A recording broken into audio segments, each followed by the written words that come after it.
Fandom and Wellness, a podcast about the complex relationship between fandom and mental health. Disclaimer, we are not psychiatrists or psychologists. We are just fangirls with a vested interest in mental health. My name is Jenny, and I'll be taking care of you today. Today, we will be discussing Animal Crossing, and I'm joined by two amazing guests, Kelly Zogheb and Lynn. Say hi. Hi. Hi. Thank you for coming on. I'm really excited. So my pronouns are she, her, hers. What are yours, Kelly? She, her, hers as well. Great. And Jess? Also she, her, hers. So, Kelly, can you just tell our audience a little bit about yourself? Yeah, sure. So my name is Kelly. I run a small business called Soulbound, where I make fine jewelry. Really, bridal jewelry is kind of my bread and butter. Engagement rings and wedding bands, inspired by various video games that mean a lot to me. So I try to convey that passion in the jewelry, but I also try to walk this fine line between feeling enough like the video game it was inspired by, but also in its own right being beautiful, classic, easy to wear. So I always think to myself, I'm like, when I'm designing a piece, I think, would my mom like this, right? Who has no idea anything about the inspiration, so that's kind of what I'm trying to do, like really tasteful video game jewelry. Extremely classy. Yeah, it's like what, secret cosplay almost? Yeah, right? Yeah, I like that. What about you, Jess? My day job, I am a contractor for the government. In my not day job, I do a lot of gaming and knitting. So those are kind of my two biggest communities that I'm a part of.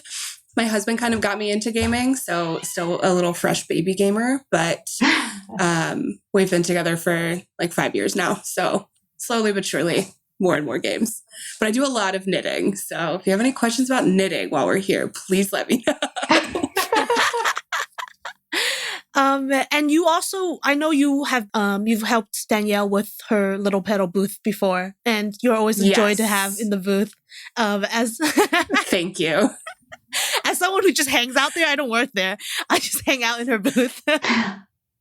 Honestly, that's how I started being behind the booth, was just kind of showing up at cons and hanging out with Danielle and chatting with the other people behind the booth. And then when she was at a con near me, she messaged me and said, "Hey, I know you're going to hang out at the booth all weekend anyway, so you want to work it?" So yeah, that's how I ended up behind the booth for Little Petal. Awesome. So we're talking about Animal Crossing today, and I have to admit that I've only played the mobile version before, and I don't have a Switch. I can't play it. But I obviously it's such a ubiquitous like form of entertainment right now that everyone knows it. Everyone knows the memes. Everyone knows the references. I don't understand how turnips work, but they're important. That's what I know. But it's like a very important part of our like zeitgeist right now. And I wanted to give a little background about the game because I found it very sweet. The creator, Katsuya Aguchi, he said in an interview that Animal Crossing features 3 themes: family, friendship, and community. Quote, "But the reason I wanted to investigate them was a result of being so lonely when I arrived in Kyoto. Chiba is east of Tokyo and quite a distance from Kyoto. And when I moved there, I left my family and friends behind. In doing so, I realized that being close to them, being able to spend time with them, talk to them, play with them was such a great, important thing. I wondered for a long time if there was a way to recreate that feeling, and that was the impetus behind the original Animal Crossing." And talk about it being extremely apt right now that it's coming out in a moment just like how the creator was alone and unable to kind of be physically around friends and family. We are all unable to be around friends and family, except for the ones we live with. And I'm sure we're kind of tired of them a little bit by now. So definitely. Yeah. Mostly my dogs. Okay, that is to say, I'm not tired of husband. I am very tired of our dogs. I love them to death, but oh my God, they're so annoying. Aww. I'm sure they're happy though. They're very happy to have us both home. But when they're sleeping, they're so cute. But when they're not sleeping, they don't understand that mom and dad being at home doesn't equal mom and dad spending every minute of the day petting them. So we're doing our best here. All right. So, as I understand it, the premise of the game is that players are dropped onto a deserted island, and then they help develop it into a little village of animal neighbors. And your daily tasks are picking fruit, fishing, farming, decorating home, doing outfit montages, helping your neighbors. What else can you do in the game? I think the big thing that's different in New Horizons, the Animal Crossing for the Switch, that has never been possible before, is what's called terraforming. So you can literally edit the terrain, which, I mean, the first day I unlocked that feature, because you kind of have to build up to it before you're allowed to start doing that. I accidentally stayed awake until 6 a.m. playing the game. Accidentally. So, yeah, I was like, oh, I'll just try this out and we'll see. I can create some cliffs and waterfalls. We'll see how far I go with this. And then it was like sun rising in the game. I didn't even realize that the sun was rising outside in real life. Once the day restarts, which in this game is at 5 a.m., they kind of force you to go through this like cycle where, you know, the screen goes black and then it comes back again. And Isabel's like, hey guys, it's a new day. And I was like, wait a minute. So yeah, it's extremely creative. It's always been a very creative game, but this one there's so much you can do. So it's nice. So much fun. What else is there? This is my first Animal Crossing. I've watched a lot of like Let's Plays from the version on GameCube, and then my sister plays Pocket Camp. So I had a little bit of knowledge about it, but all I really knew was there's a raccoon, you have to pay your mortgage, and the villagers are cute. Like that was my entire knowledge of it. So I downloaded it, and the first night I played it, I think I also stayed up until like 4 or 5 a.m. It was so, for whatever reason, just walking around and picking up weeds and shaking trees and picking up seashells. That's my favorite thing to do in the game, is pick up seashells because it's so cute. Was so soothing, and it was so mindless. But yeah, I mean, the base of it is, yeah, you got to pay off your mortgage to this raccoon, but in doing so, you are talking to your villager friends and getting more people to come live in your island, and buying up fruits to plant and make more fruits to sell for money to pay off your mortgage. So there's a lot of little things to it. And I think everyone has a favorite kind of small little part of it. Like I said, picking up seashells is very soothing because you just walk along the beach and then you pick it up. But sometimes it's a hermit crab and you have to catch it with your net instead.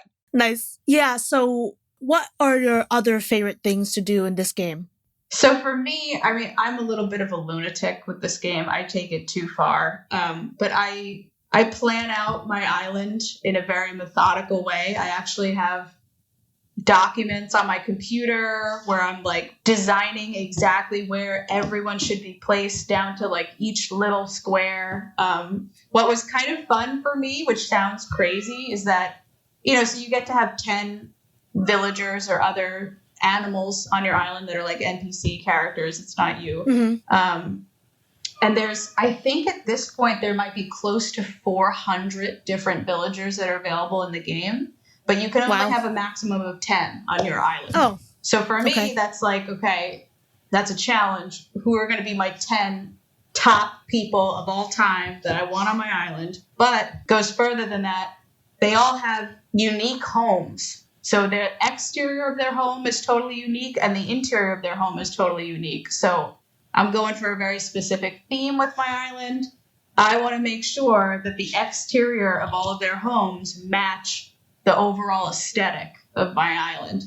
That's intense, man. I watched hours of live streams, people on Twitch, just to find one villager's house. You know, I'm like, I need to know, what does Genji's house look like? And you can't really Google this stuff because the game is so new. It's so new. So I would, you know, watch a Japanese live stream and wait until they open their map to see which villagers they had. And if they have a villager on their island that I need to see their house, I would keep watching until they walk past it, take a screenshot, and then put it in a document. So I literally have a document full of screenshots where I line up all the houses to make sure they look good together.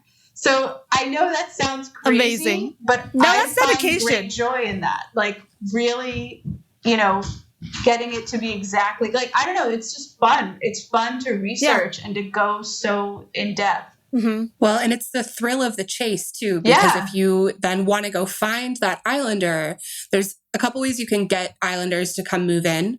If you are still in early stages of the game, you unlock plots of land and then you travel to deserted islands and you can pick up a villager on that island. So that's how you get your first 8 non-original villagers, is by picking them up on islands, technically. You can also go to a friend's island, and if they have a villager that's in the process of moving out or in boxes, as they say, you can talk to them and convince that villager that when they have moved out of your friend's island, they should come move into your island. So there are people online who really want, specifically, there's this cat named Rodney, and he has one green eye and one blue eye, and he's very businesslike and he's very cool. People want Rodney. So there are eBay listings up for people selling in-game items like currency bells or Nook Miles tickets that you use to travel to deserted islands. People offering up millions of bells, hundreds of Nook Miles tickets for a chance to get Rodney to come to their island. It's wild. What a popular guy. Crazy. He's so popular. And I only found out because a friend of ours texted me and said, I got a new villager. He's a cool cat named Rodney. And I Googled it and I was like, this is a very famous cat. That's so funny. Oh, wow.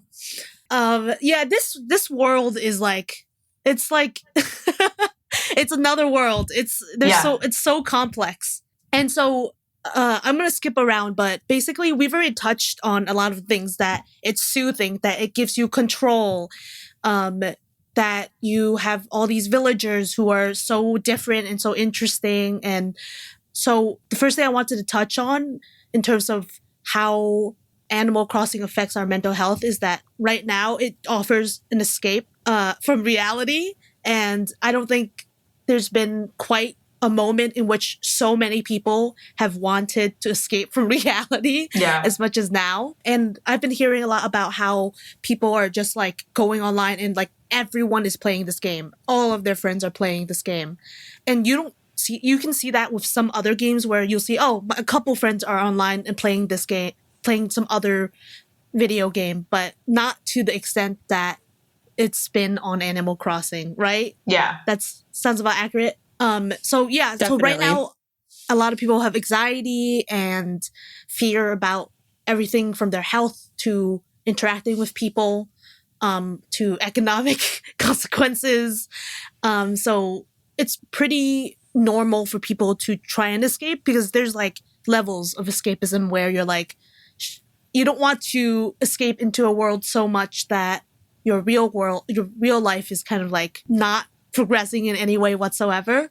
But right now, I think we all need this very much. Yeah. Have you found that Animal Crossing is a really good way for you to take your mind off things that are worrying you? For me personally, 100%. Because as I've already discussed, I lose myself in this game, right? Mm-hmm. Like hours feel like minutes. And it is, like we said, it's very soothing because it is, while I take it to the extreme and I'm planning my island very methodically, it still is mindless. And it's sort of like these slow tasks, almost similar to knitting, where it's like, I know the next step I have to take. And for me personally, running a business, I feel like I have to make big decisions that I'm very anxious about all the time. But in Animal Crossing, all of these decisions are just, they don't have horrible consequences, right? They're just sort of simple. And it's all about just like creating a beautiful world.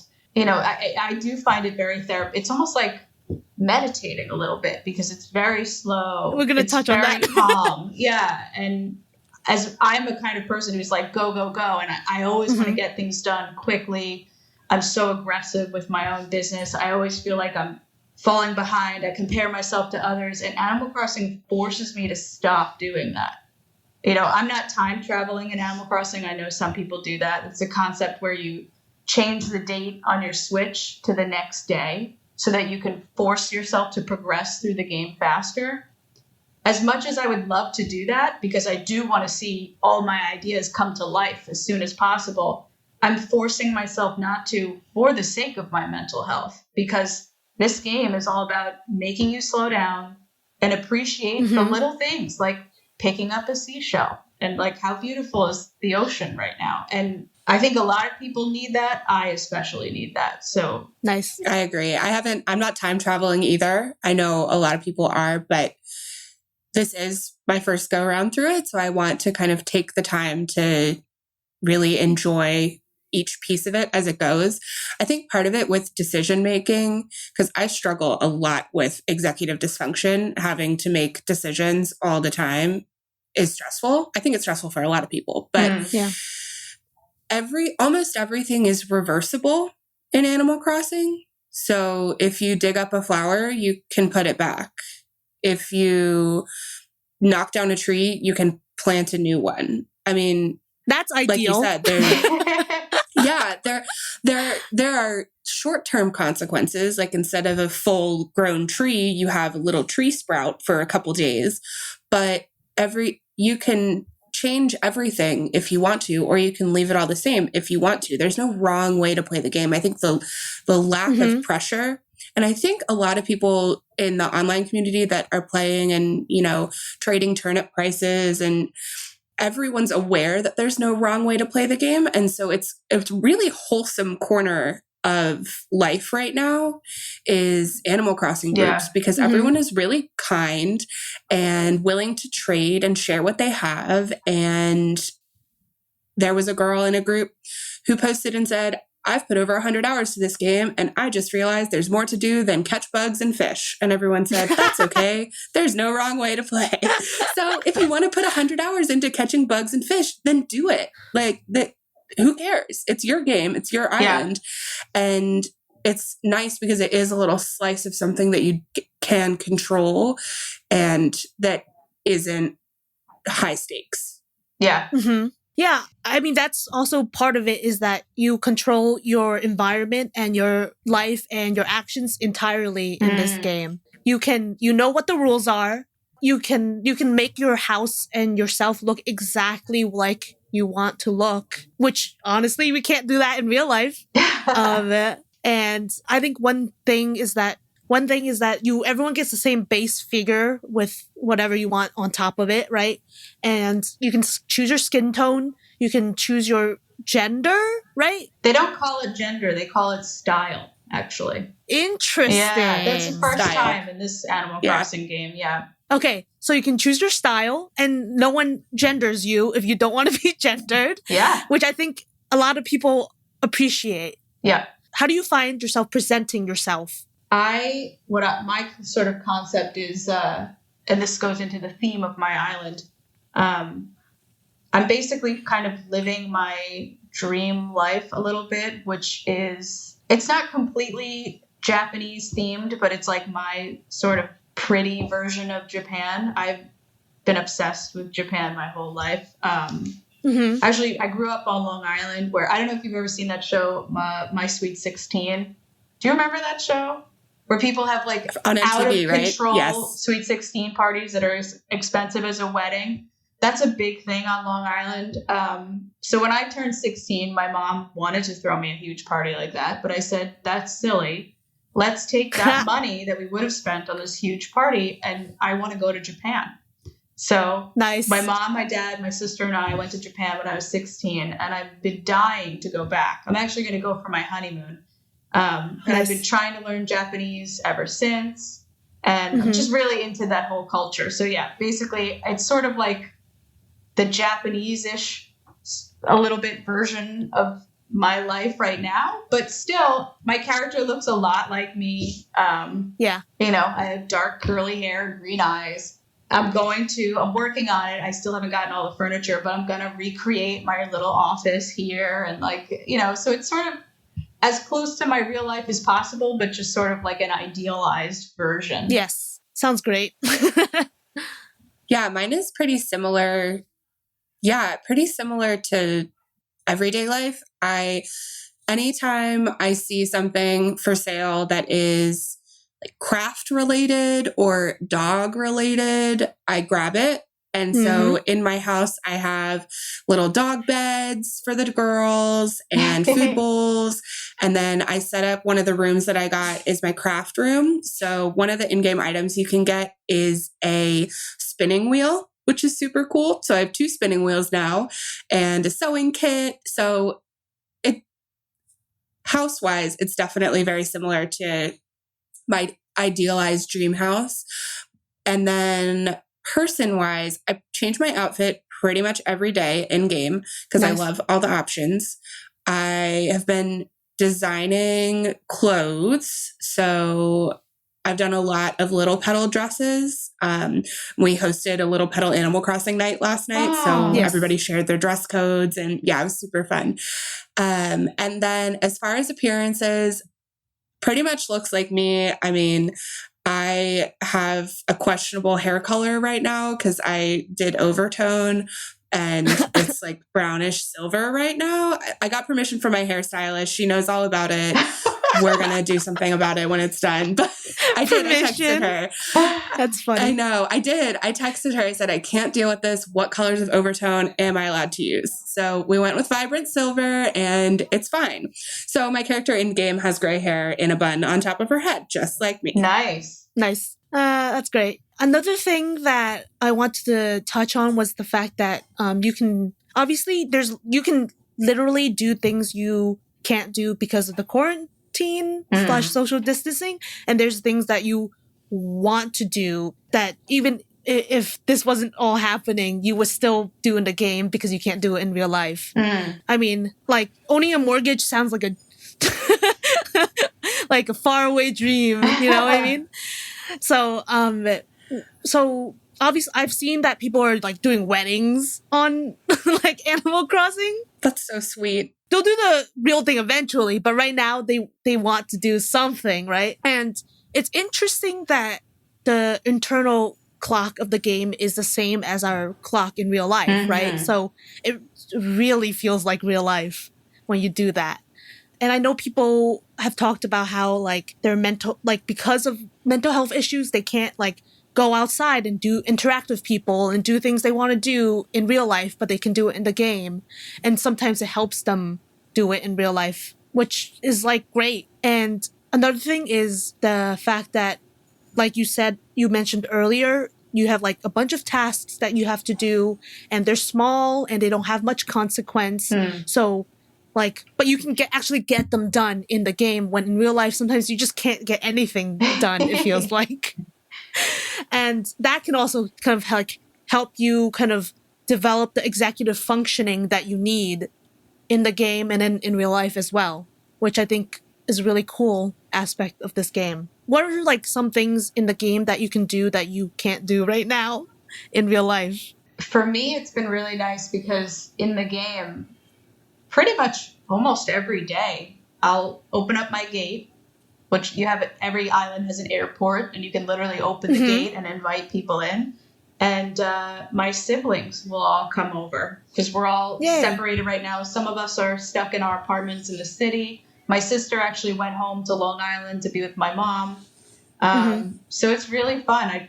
And even my siblings' girlfriends, they come over. So as we all get together almost every day on an island, and there's not much you can really do, but we check on each other's islands and see what we're proud of each other. Like, hey, this area looks really great, and oh, you did this room in your house, I love it. We give each other items. Every day I mail things to all my friends and family that I think that they would really enjoy to have. So for me, that's been the nicest thing. It's like you can still hang out with people that you can't see in person right now. So that's nice. And it's funny because you would not even hang out with them this much in real life if this wasn't happening. Oh, no. Yeah. I'm talking to people that I haven't talked to since high school because of Animal Crossing, and like coworkers who I wasn't as close with that are now playing, and I know we're playing group. There's so many group chats about, I know we've said it a billion times, but turnip prices. So yeah, I mean, it will, Jenny will explain turnips at some point. Don't worry. It is really nice to be able to just kind of chat with people in a time when you really can't go out and hang out with your friends or have 8 people over and sit around a bonfire, you know? So I'm not going to say it replaces that, but it definitely tries to fill the void, especially for people who are very social. Like I struggled a lot when we first went into quarantine mode, because I have standing weekly happy hours and knit nights and events that I do every single week with different groups of friends. And so this was like a whole wrench in that. So it's been nice to have, not, like I said, not a replacement, but something to kind of help ease the pain of not seeing all my friends all the time. Yeah. Yeah. This is slightly off topic, but I saw a social media post about how Elijah Wood just contacted some random person and was like, "Can I come to your island?" A dream. That is the dream. Yeah. I can't. So funny. I would. And he was so polite too. Did you see? He put his little message. May I pick some fruit? Oh, yes, Elijah Wood, you may pick some fruit. I can't handle that. I'm actually very short. I've talked about this on Instagram a few times. I'm 4'9.5", which is the exact height of Gimli's scale double. Well, John Rhys Davies' scale double in Lord of the Rings. So I'm the exact height of Gimli. And I met John Rhys Davies at Comic-Con, I want to say like 2 years ago. He barely had a line. I was so sad about that because I love Gimli. And I like kept my cool talking to him. I told him that I'm like, hey, I'm the same height as Gimli. And he made a joke about how, now you have to grow a beard because like even dwarf women have beards. That's like a joke in the movie. And I was so proud of myself for holding it together when I was talking to him, and we had a great conversation. I walked away and I just started sobbing uncontrollably. So if Elijah Wood ever came to my island, the emotion and the adrenaline. Like I wasn't sad. I just like, it was, my body just exploded. I couldn't even handle it. Yeah. That's so funny. But yeah, he was lovely too. I'm glad you were able to hold it together in front of him. Yes, I kept my cool. I'll show you. I have a picture. No one I tell talked to him at like the autograph area, and then he was doing photos. I'll send you the photo because I'm grinning so big. Like I look like a maniac. I don't even recognize myself because I'm so unbelievably happy in that photo. Like I don't think on my wedding day I will look that happy. It's like my God. Crazy picture. I hope you don't tell your fiance that. Oh, he already knows. Yeah, he actually said that when he saw the picture. He was like, "Whoa, that's funny." Whoa, now, oh my gosh. Anyway, yes. Back on topic. I was about to talk about social interaction next because obviously we all want it so much right now, and even though the NPCs aren't real people, I'm sure they feel like real people sometimes. And like, they're generally all nice people, right? Yes. Yeah. No? I'm having an issue with one of my villagers. That's funny.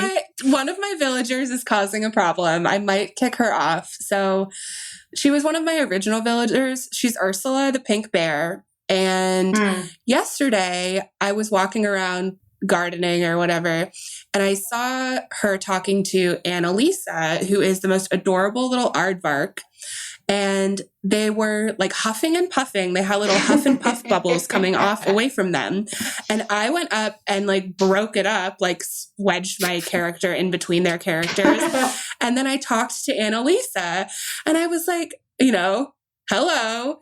And poor Annalisa, she's like, some people just don't know when to stop. You'd think Ursula would get it, and then stomped off. I was like, what is going on here?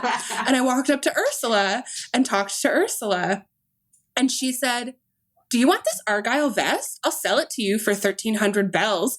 What? We're not going to talk about the fight you just had? No. So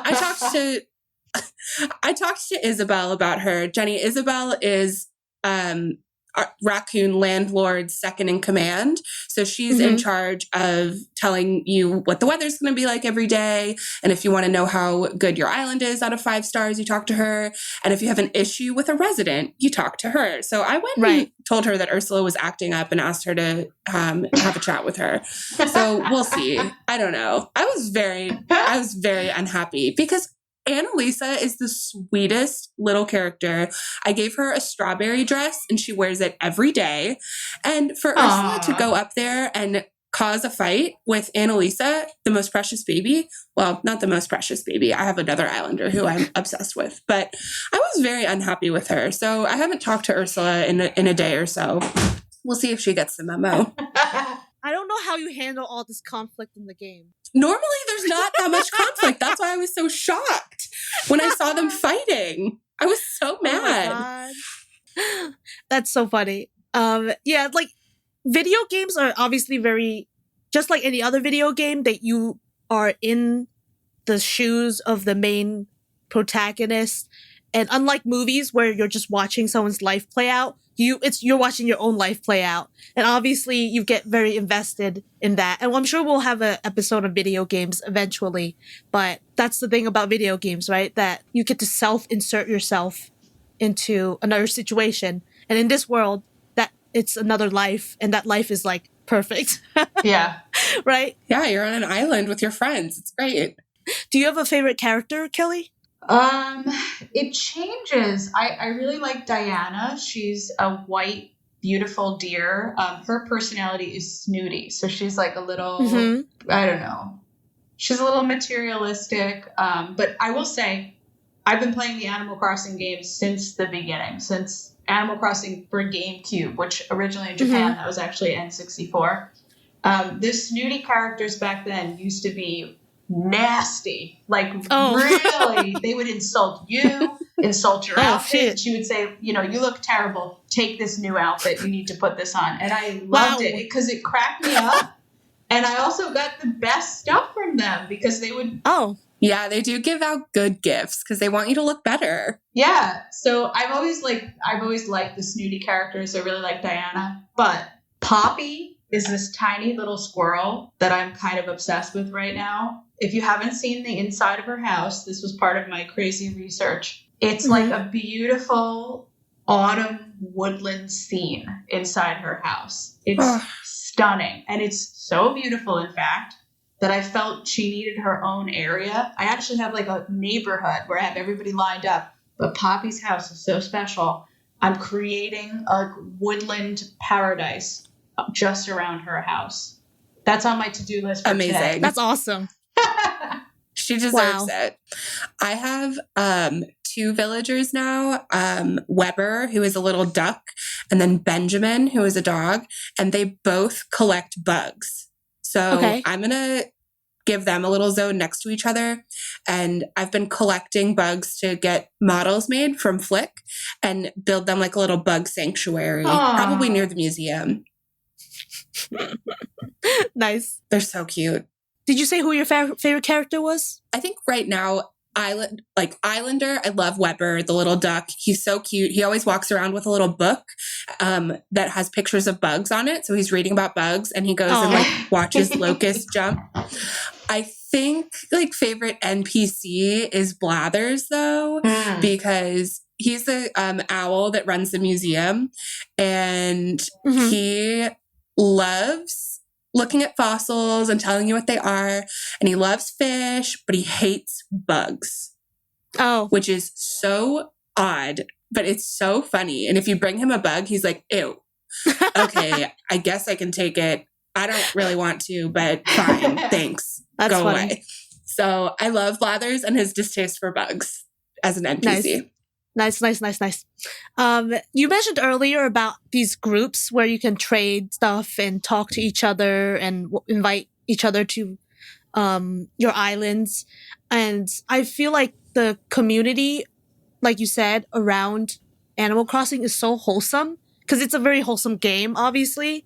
And people are so helpful, even with two strangers, which is really cool. And of course, all the memes are really funny. Do you guys have any memorable memes that you can think of? I don't know if you guys have seen this one, but I kind of have to explain a concept here. So there's a currency in the game called Nook Miles, and they're basically, you get them for completing small tasks. So they're almost like quests that you're given.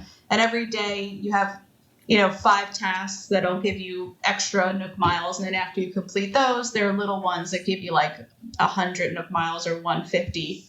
And then you can turn those in for items that you can use to decorate your island or tickets to go on those island tours where you can try to find a new islander to invite back to your island. So my favorite meme is one of the little quests that you have to do is to take a photo in the game. So there's like a sort of like an application within the game where you can snap a picture.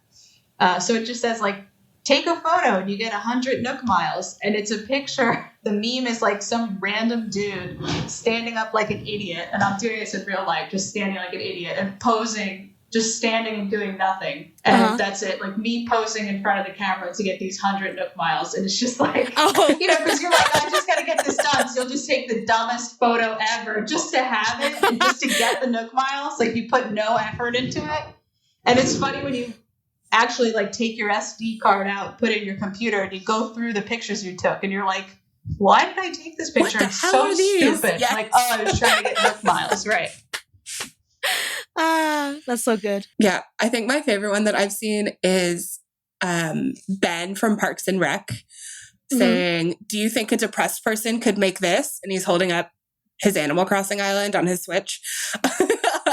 Because for a lot of people, it's like it's like the only thing that a lot of people have that is happy right now. Yeah. Good old Ben.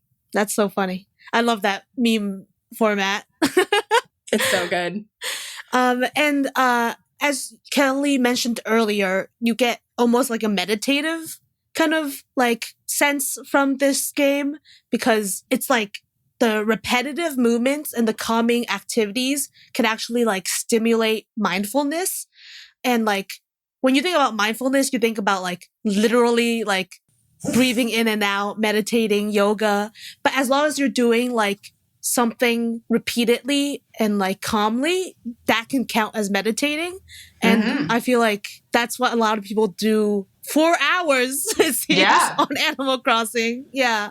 As long as you're just like focusing on the activity in question and staying present, it can be like, you can get the similar benefits of focusing on breathing, which is quite amazing. And you have a beautiful island to show for it. Yeah. Yeah. And be proud. It's like productive. Yeah. How would you say, this is like the overarching question, but how would you say that Animal Crossing has affected your mental health? I think the best thing about it is forcing me to slow down and just appreciate the little things, which I always know that I should do in my real life. But again, as like a business owner, I'm always thinking about like, what do I have to do next? What's my plan for the next month? What's my plan for the next year? And Animal Crossing is like, no. Slow down, right? Like you're going to plant this tree. It's not going to be there yet. It's a little sprout and you got to be cool with that. Like it is what it is. Just, and it also, the thing that I have a difficult time with is being okay with things in progress. And Animal Crossing forces you to be okay with that as well. So I think that's really great. Just being proud of where you are at this moment in time, because it's, if you think, like, I think my island has so much more I have so much to do. It's not even close to what I envision it to be. But Animal Crossing forces me to just say, you know what, it is beautiful the way it is. And I'm going to enjoy this rainy day on my island today. And since it's raining, there's different things I can do today. And I just have to. Maybe you'll catch a really great fish. Exactly. Like I'm not catching bugs today. I'm catching fish, and that's totally cool. Like it is what it is. And, just being okay with things the way they are and appreciating the moment, I think is what Animal Crossing is all about. That's beautiful. It really is. It really is. And I think it really plays into, you have control over a lot, but it also forces you to let go of control of a lot of things. Yeah. Like flowers, for example. I would desperately love for all of my hybrid flowers to just pop up so I can have my blue and orange flower garden that I'm envisioning. But no, I just keep getting pink flowers. So fine. My pink characters can have pink flowers outside their houses and it'll be fine. I'm still having fun. I just want more blue flowers. So, that kind of thing. I have to be okay with it because I can't force blue flowers to spawn. All I can do is water the flowers and hope that a bud pops up. And if it does, it does. And if it doesn't, it doesn't. Those are two excellent lessons about progress and about control. I think I've pretty much asked everything I wanted to ask. Do you guys have any wrapping up thoughts? I don't know. I mean, we kind of discussed everything that we love about this game. I always think, I wish that I had children right now to play this with me, because I actually think this is a wonderful game for kids. Mm-hmm. It's so wholesome, and it teaches you sort of about hard work, but every task that you do is so small and it's so mundane, but all these little tiny tasks add up to big changes. And my sister has been a big gamer her whole life, except for, I'd say, her adult life. Like growing up, we were all really into video games, and she's, understandably, life has gotten too busy for her. But Animal Crossing New Horizons is the first video game that she's really playing with me and my other siblings again. I'm so excited about that. But she's feeling overwhelmed by how much that you really can do in this game. And I'm trying to talk her through, hey, don't get overwhelmed. Don't compare your island to other people's islands. That's not what this game is about. Just take small steps every day and be proud of those steps. She gets down on herself, and then I go and visit her island, and I'm like, oh my God, you've done so much, right? I'm so impressed. So that's another lesson to learn. And as lovely as Animal Crossing is, it's now become very social. So it's so easy to just go on Instagram or YouTube or Reddit and see other people's islands and start thinking oh my God, I'm so far behind, or I wish mine looked like this. And that's not what the game's about. Just make it your own happy little world. It's totally cool. And just compare yourself to where you were yesterday. Don't compare yourself to somebody else. Be proud of the small progress that you are making. It's totally fine. Yes. I think it's really a good way to show that small attainable goal setting is more sustainable than long-term huge goal setting. Because you said your sister gets overwhelmed thinking about, how am I going to get my island to be this perfect place that I'm imagining? But, like you said, Kelly, those daily Nook tasks, plant 3 trees.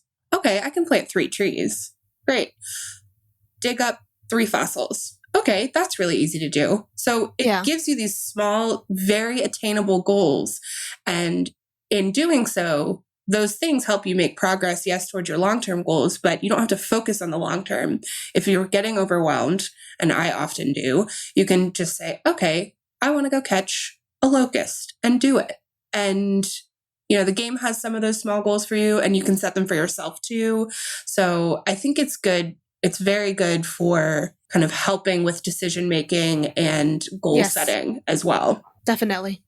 And also, you should sort of let go a little bit. We talked about this before. The game teaches you to be okay with things changing in the moment, because just 2 days ago, they added bushes to the game. So you could plant a little bush or a hedge, which threw off my whole plan for my island. And I was like, my brother sent me the Twitter. There's a video announcement that they had on the 20th. He sent it to me, and the first thing I said back to him was, oh no, because I was like, this changes everything. I'm going to redesign my whole island. But I realized I have to be cool with that. And that's totally fine. They're probably going to throw other things at us. I bet they'll add a cafe, because my favorite NPC is this guy, Brewster. He's a little coffee shop owner. I'm sure they'll add his cafe. And I don't have a spot to put the cafe right now, but when it happens, I'll have to just deal with it and figure it out. That's totally cool. Like, I have to be flexible. Yeah, that's amazing. Okay, so thank you so much for being on this episode. I'm glad it brings you so much joy and everyone so much joy. Where can people find you online, Kelly? So my website is soulboundnyc.com. My Instagram is just at soulboundnyc. I'm pretty good at Instagram. I post. Cool. I try to post 3 times a day. I really try to read all my comments and answer all the messages that I get. I need to be better about stories. I know Instagram stories are a big deal right now. I'm not good at those. But yeah, I'd say Instagram is the best place to reach me.